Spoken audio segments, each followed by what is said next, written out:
Gas, aku nak kau cover area sana. Mikael, kau cover area situ. Aku pula nak pergi review rumah ni. Rumah ni mempunyai 4 bilik tidur dan juga 2 tandas yang mana dia bertempat di terbengau Kedah. Jom kita masuk dalam. Move. Ni dekat bahagian ruang tamu.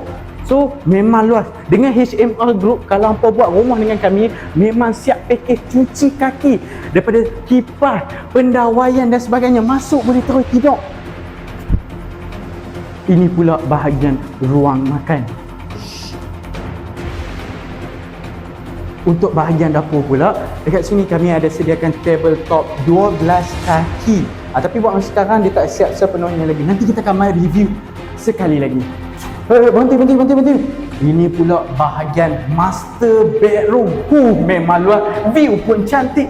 Dan yang paling penting, dia lengkap dengan tandas sendiri.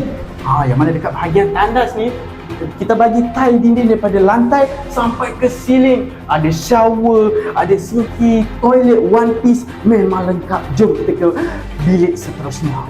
Ini pula bahagian bilik kedua. Bilik ketiga. Bilik keempat yang mana tandas sendiri dia gabung dengan bahagian dapur. Jom tengok. Nampak? Kita dah tembus ke bahagian dapur. So, kalau hampa nak buat rumah juga dengan HMR Group, pakej cuci kaki, masuk-masuk terus tidur, hampa boleh hubungi HMR Group sekarang. Bye out.